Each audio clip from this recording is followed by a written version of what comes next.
So, Ange Postecoglou is the new manager of Nottingham Forest, but who within this Forest squad is going to work in his system? It's a big question mark on social media. I've got the whole squad in front of me. Today, we're going to attempt to answer it. Now, as you know, this series, I usually have stay, go, loan, contract exit. We're 3 games into the season. The window has just shut, so I'm mixing it up a bit. We've got key man, one to watch, rotation, and players that have got question marks against them. Before we get into it, let's talk about Ange, shall we? Forest fans and football fans, I want to hear from you.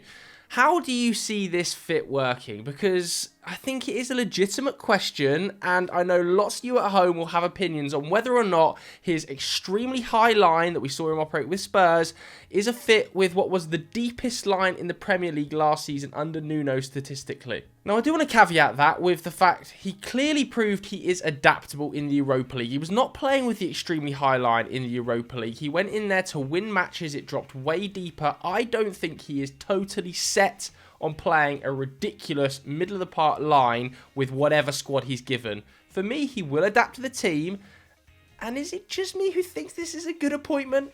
I like it. Let's start with Matt Sells, shall we? In the PFA Premier League Team of the Season. He was actually nominated for the Lev Yashin Goalkeeper of the Year award. 5th best save success rate in the Premier League. He's experienced. He's seemingly getting better. He's very, very consistent. I think he might have to bail Forest out a fair few times under Ange. But for me, there's no doubt, under the Australian, he'll remain a key man. John Victor was brought in this summer, and this is a question I think we're going to have for quite a lot of the squad as we go through it. You know, Nuno spent a considerable amount of money in the summer. Are these the players that Ange wanted? How badly was that planned out? Obviously, Edu feels like he's the guy in charge of the transfers. I think that is clearly the reason that Nuno has left the club, the split with Edu. I'm going to say he's one to watch because at £10 million, there was a lot of hype coming off the back of the Club World Cup. He's probably going to be a backup, but at the end of the season, you never know. Angus Gunn, he obviously came in from Norwich. I think he's probably 3rd choice, rotation option. He's still only 29 years old, good experienced keeper. Let's move into the right-hand side of the defence then. And we'll start with Ola Aina, who signed that new contract this summer, keeping him at the club until 2029. Brilliant news. One of the fullbacks of the season last year, despite not having the craziest output. It might surprise you to learn he only actually contributed to 3 goal involvements last season, but his all-round ability when he comes inside, his physicality on the outside, his technique on the ball, all really, really solid. And I think he will thrive under Ange. What Ange did really well at Spurs was improve the quality of the fullbacks. Ndoye got markedly better. So did Porro, especially in that first season. I thought Jed Spence came on leaps and bounds when he finally worked his way into the team. If I was Ola Aina and I saw Ange coming through the door, I would be very excited. Savona came through the door this summer as well. He's still only 22 years old, but, you know, he'd been at Juventus for an awfully long time, very highly rated. Interesting to see what Ange does with him because, yes, he was sort of a right-sided defender at Juve, but he's 6'4". Does that translate well to an Ange Postecoglou fullback? We haven't seen that yet. Is he maybe going to be used as cover in the centre-back role? He was also used there at Juventus, wasn't he? But he's still very young. Just come into the club. Again, question marks because was this a Nuno signing? Was this an Edu signing? How much does Ange want the Nuno signings? I think there are question marks, but he was included in the Europa League squad. Another question we're going to come into. This Europa League squad Forest put together midweek. But for now, I think, you know what? I'm going to put him on one to watch because there are assets of his game which I think really suit the Prem. On the left, but can also play on the right, predominantly been used on the left though, hasn't he, by Nuno, is Nico Williams. Big questions over where is he going to play with the arrival of Zinchenko. Early this season, particularly against Crystal Palace, he was playing extremely high and wide. And I think it's fair to say a lot of his best work is done in that final third. He played 35 games last season in this Forest side. He was a pretty key component to the team. He started all 3 games so far this campaign, but I'm going to put him in the one to watch column again because I'm interested to see whether Ange utilises him as a left back. He's right-footed, so is he going to be a right back? With the arrival of Zinchenko, we're going to talk about in a second, what does that mean for his future? Again, though, I really think the fullback should be positive about the arrival of Ange, particularly if you're an attacking fullback. He might spark new life into you. Okay, that brings us on to the puzzle of Oleg Zinchenko, and it's the first what is going on here for me? Why was he not included in the Nottingham Forest Europa League squad? A player who is extremely experienced in Europe, who's clearly going to come in and be one of the leaders of this dressing room. Amazing technically, was bought in on loan. They're paying a lot of wages for him. I don't understand the reasons of not including him in the Europa League squad. And I think it is a big problem. You know, Ange is now going to work with the Europa League squad. He might not wanted to pick. He might well have wanted to pick Zinchenko or Amari Hutchinson, who we're going to come on to talk about in a little bit. That was bizarre for me. I think it's easy to forget about Zinchenko. He's still only 28 years old. I still think there was a lot to contribute for him. But he's a very different style of fullback to what we saw Ange operate with at Spurs. Now, I don't think we should try and just rip that out, translate that exactly to what he's going to do at Forest, because he will make changes. I think the height of the line is going to be very, very different to what we saw at Spurs. Maybe the fullbacks are slightly different in their profile. Maybe he uses Zinchenko in a midfield role. He's done that for Ukraine, of course, and he's so good on the ball, it wouldn't be a huge surprise. I definitely think there's one to watch, because, again, big upside, big leadership, and he might, by the end of this season, honestly, it wouldn't be a surprise to me at all if he is a key man in this Forest side. Morato was included in the Europa League squad. This was a puzzling decision for me. Why was Morato included? Feels very much a bit part player. 6 starts last season. Coming off the bench an awful lot. There's a chat he could still go to Saudi. It feels like he's maybe out of this project in terms of starting roles at least. I think there are big question marks as to whether or not he's got a future at Forest, and if he does have a future, is it anything more than a backup? Jair Cunha is also not in the Europa League squad. Bought in this summer from Botafogo as part of that 4-man Botafogo arrival team. I think he was actually part of the exact same deal that brought Igor Jesus to the club. He's come in as a 20-year-old centre-back that has an extremely high ceiling, very highly rated in Brazil. He's probably going to be one of the backups. It's interesting, you know, Bolly is in the squad. Morato is in the squad. But a player like Jair Cunha, who potentially is the future of this back line, isn't. I think for now he goes in rotation because he's still very young and I don't see him starting loads of games this season. Okay, Willy Bolly. We spoke about him just then. I think this goes into question marks. Even if it's a mid-block line from Ange and he decides not to play as high, how does Willy Bolly fit in there? He's 34 years old now. He wasn't a big starter under Nuno last season. I think Ange is going to be even more progressive. Certainly that's what this appointment looks like. It looks like Marinakis wanted a manager who could take the club to the next level. You know, Nuno has made them an extremely steady Premier League team that's pushing for Europe. Can Ange go one step further? And is he able to go one step further with a player like Willy Bolly at the heart of the back line? I think there's question marks. Okay, that moves us on to the starting centre-back pairing. Loads of talk online about Milenkovic. Can he play in an Ange system? How badly is he going to be exposed? Ange playing this high line is going to ruin Milenkovic, who was, of course, Forest Player of the Season last year, started all 38 games. He was an absolute monster. He was probably the signing of the season last campaign, or at least the bargain signing of the season. Well, for me, it's a load of rubbish. I still think he's going to be a key man. I know that the chat is they're going to play this extremely high line and Milenkovic can't live with it. I don't think they will. I think they'll play a mid-block and he will still be super effective in that side. He's an extreme goal contributor as well. 7 goal contributions last season from centre-back. Even if he has to play a little bit higher, his intelligence, his physicality, his natural defensive ability will bail him out of situations. And the man he's got alongside him isn't a slouch, is he? Murillo's recovery pace is sensational. I don't really understand this chat. In fact, let's jump to Murillo. I'm putting him in key man as well. I don't understand this chat that these two can't live at the centre-half partnership of an Ange system, as if he's just going to transport what he had with Van der Ven and Romero straight in here. I don't see it. I think Murillo at 22 years old is one of the most exciting young centre-backs in the division, has great recovery pace. I'm sure he could play in a mid-block, a low block, a high line. He can play as a left-sided centre-back in a back 3 or just as a static in a back 2. He's brilliant. Milenkovic is a leader. He's brilliant.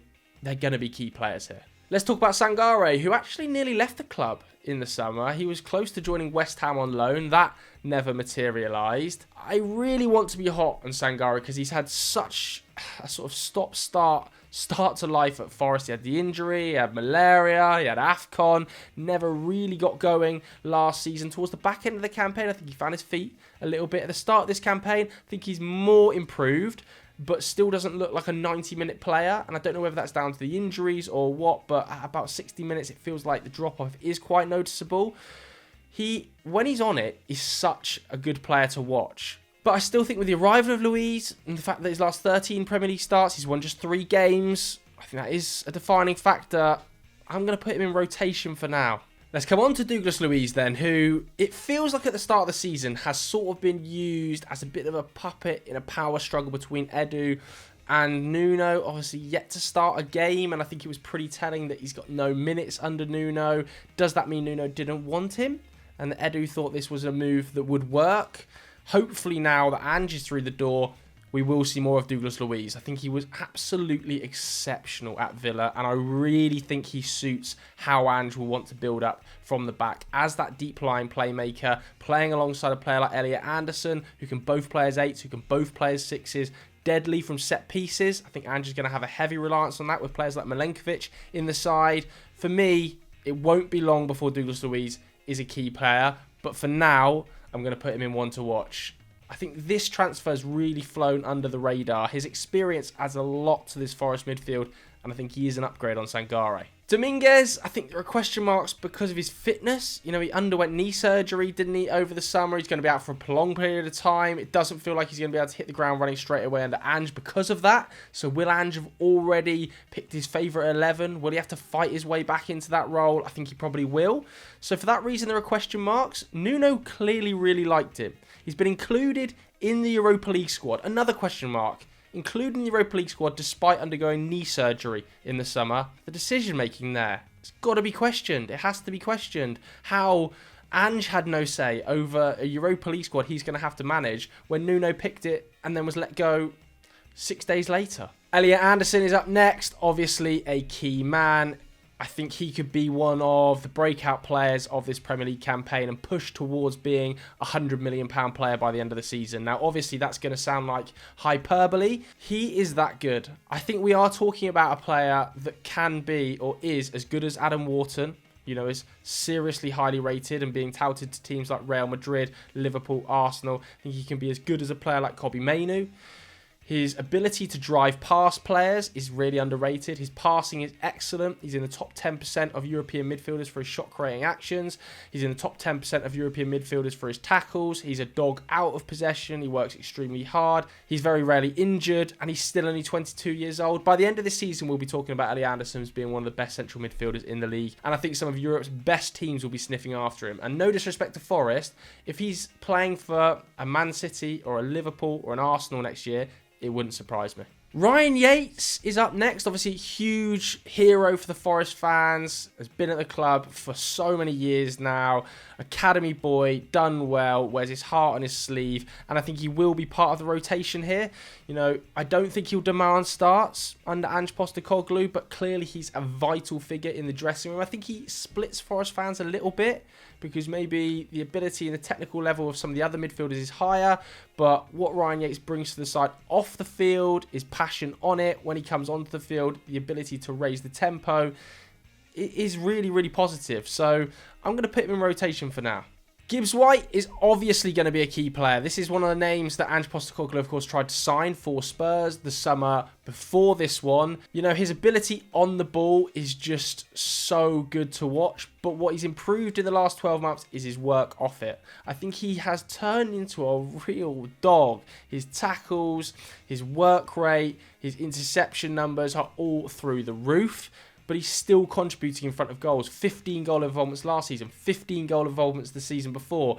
I would not be surprised to see a midfield three under Ange of Elliot Anderson, Douglas Luiz and Morgan Gibbs-White. The output we saw from players like James Maddison, Dejan Kulusevski, Lucas Bergvall under Ange was all sky high. I think Morgan Gibbs-White will be a big beneficiary of Ange's arrival. Let's move on to James McAtee, and I think he will be one to watch because there are going to be question marks about where his minutes are going to come from. Is he going to be competing in the same space as Morgan Gibbs-White? Well, probably. But this is a player Ange tried to sign for Spurs. At 22 years old, he's got a sky-high ceiling. Brilliant development path at Man City has made him have an extremely high technical level. And yes, he might not be ready immediately to start for Forest, but I think there are definite situations where you'll see him and Gibbs-White play together. Maybe Gibbs-White play a little bit wider to allow James McAtee to play in the 10, because when he picks the ball up between the lines, his ability on the half turn, his ability to chance create, like we saw for the England under-21s, is really, really dangerous. He could be a huge impact player off the bench for Forest this season. And with Europa League games to come as well, he's going to get loads of minutes. I'm not worried in the slightest about him. Jota Silva, I think there are question marks. Does he fit? The Saudi window is still open. The rumours are swirling around him and Saudi. I think if this was 2 or 3 years ago, you know, Jota would be maybe a little bit of a sort of a cult hero, but now I think the way this squad has been set up maybe has moved a little bit past him. It wouldn't be a huge surprise if he left before that Saudi window closed. Dan Ndoye, how well has he started the season, by the way? One to watch. At the moment, that right wing spot is his. I don't see him being droppable right now. He's on fire, contributing goals for his club and his country. I like the balance of Callum Hudson-Odoi, Chris Wood, Dan Ndoye. What I think he is going to have a struggle with is players like Omari Hutchinson, Bakwa. They are coming. So where is Ndoye's future going to be? Is it going to be on that right-hand side? Is he going to compete with Callum Hudson-Odoi on the left? Either way, great depth, Europa League minutes to hoover up. And he looks like he has the physicality to come into the Premier League immediately and hit the ground running. Quite a few new signings, specifically out of Italy, take a little bit of time to get up to the speed. But I think because of his height and because of his speed, he feels like a natural fit. Club record signing Omari Hutchinson is up next. A man who was left out of the Europa League squad. Again, it begs the question, would Ange have left him out? I don't think he would. I think Ange will really like Omari Hutchinson. He's not a guaranteed starter, even though he is a club record signing, because of players like Dan Ndoye, because of Bakwa, because of Callum Hudson-Odoi, James McAtee, Gibbs-White. This is a battle for this position. And he has to improve on the output we saw last season. 30 starts in the Premier League. 5 goal involvements, that's 3 goals, just the 2 assists. I want to see more from him from a goal contribution factor because on the ball, his technical ability shines through. His dribble completion numbers are excellent for such a small player because he is tiny in the Premier League. I'm just bang on about this till I'm blue in the face. Is now the most physical league in the world by a mile. Everybody is 6 foot tall, can dribble with pace. So to be Omari Hutchinson's height, you have to be excellent technically, and I think he is. But I think for now I'm going to put him in one to watch because I just don't know whether or not he's a starter. Forest fans, what do you make of the Omari Hutchinson situation? Firstly, why wasn't he included in the Europa League squad? But also, how long is it going to take him to become that right wing guy? Is he going to take Dan Ndoye's shirt? Is he going to start ahead of Bakwa?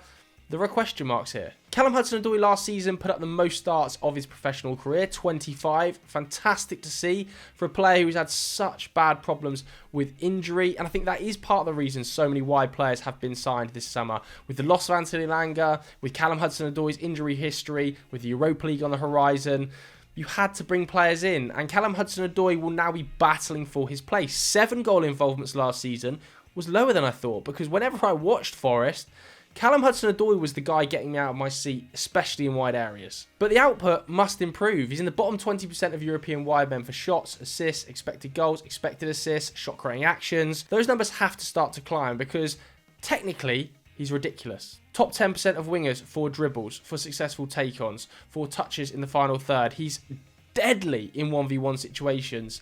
But I want to see more goals. I want to see more assists. I think he will be a key man under Ange, though I don't see a world in which Callum doesn't start. Delani Bakwa, like Omari Hutchinson, bought him for a huge fee, 35 million euros. But we were talking and are talking about one of the most highly coveted talents in French football.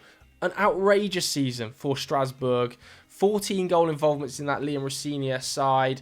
They were so good, but Bakwa is just a scintillating talent. In 1v1 situations, he's going to kill you. His output was amazing last season for Strasbourg. He was so good in front of goal, and he is still so young that if you're Omari Hutchinson, you are thinking here, I have got a serious battle on my hands. At just 23 years old, to be in the top 10% of European wide men for assists per 90 last campaign, it's really impressive. I think you have to put him in one to watch. If you've got Omari in there, these two are going head-to-head for that right wing spot. I mean, these 3 really, if I'm saying Callum is on the left. Into the strikers we go then. Taiwo Awoniyi, what do we think?